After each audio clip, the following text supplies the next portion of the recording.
Harris County Commissioner Tom Ramsey, the last Republican we have left on what was once a Republican commissioner's court that only had one Democrat on it.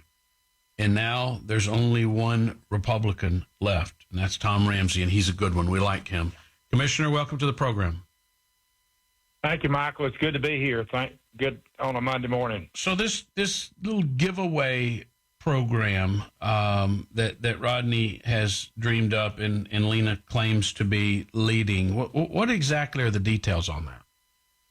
Well, the details, I think, a plan that you're going to find in a lot of left-leaning counties throughout the country.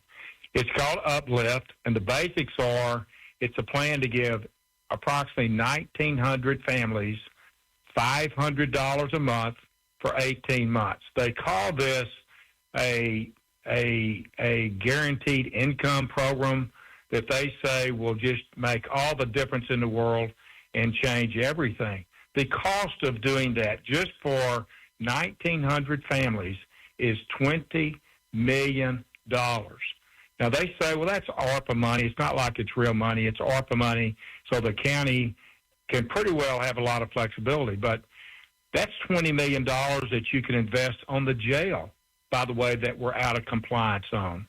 That's $20 million that you could go into an underserved neighborhood and change it for the next 50 years you could.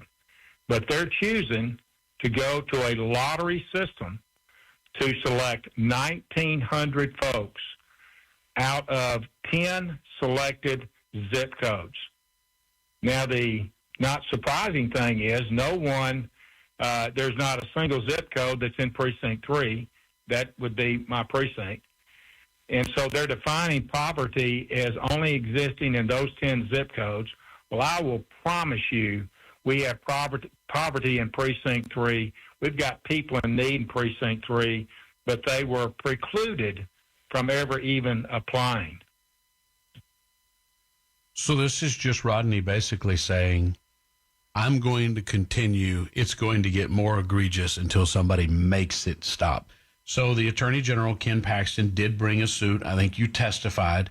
And as I understand it, one of their Democrat judges said, no, this is completely kosher. Well, exactly right. I was there for about an hour and 20 minutes on the stand.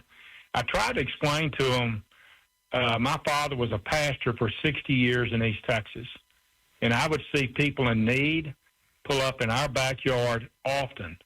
And there'd typically be a man driving with his wife and children in the back. My father would go out there, and he would ask them what they needed. And he would tell them, I'll take you down to Brookshire Brothers, and we'll get you some food. And I'll go to Homer Liederker's Texaco station, we'll get you some gas. And I'll take you out to the King's Inn, the nicest place in Crockett. But I'm not going to give you cash. I think that common sense on need made sense then. It makes sense now. If we have people in need, let's address the need. Let's don't do some program under the theory that is going to address and change poverty, because it's not. The other absolutely astounding thing, Michael, is 82,500 people applied for this. They have 82,000 birthdays, names, addresses, phone numbers. Can you imagine what you can do with 82,500 folks that applied in 10 selected zip codes? Yep. I'll let your imagination roam on that one. Well, let's go back to the Uplift or whatever the program was that Lena, that her top 3 people got indicted for. They were supposed to be out doing COVID education, but we know that what they were going to do was hire a bunch of Democrat operatives to go out and knock on doors and get information to help her in her reelection campaign. But the problem was she handed it to a politician that had been Adrian Garcia's campaign manager and Hillary Clinton's national digital director. This woman was a political campaign manager, not a person who did public education programs, leaving aside the fact that it was a waste of money. But if you were going to spend it, what they're really doing, and here we are again, what they're really doing is using government money to run their campaign so that by the time the election comes around, they've got their votes wired. And that's a pretty powerful and illegal thing to get away with.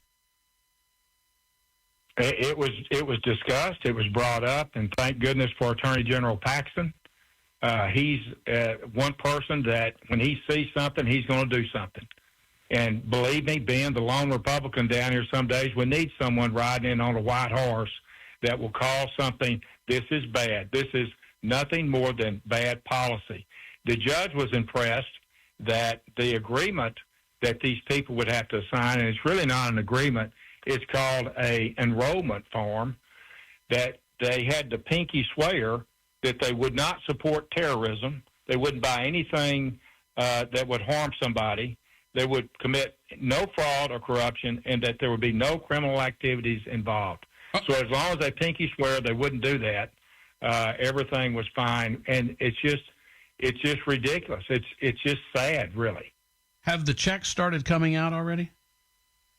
No, they haven't. There was a comment I saw after the judge ruled that she thought everything was fine. Of course, it's been already appealed to the next court. I hadn't heard what happens there. But we'll talk about it tomorrow. We have Commissioner's Court tomorrow.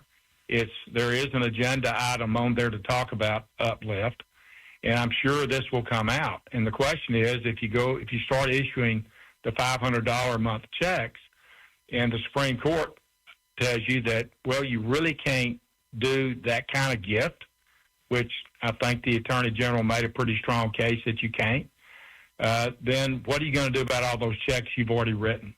So I don't know what the court will do. Obviously, I would not be supportive of that, particularly since it's still in court. So you got Harris County Fire Marshal shutting down Hans's Crawfish while Rodney Ellis is taking the tax dollars you make off Hans's Crawfish and giving it to his future voters. Wow. Commissioner Tom Ramsey, thank you, buddy. Guitars, cigars, and a few thoughts from the Czar. The Michael Berry Show.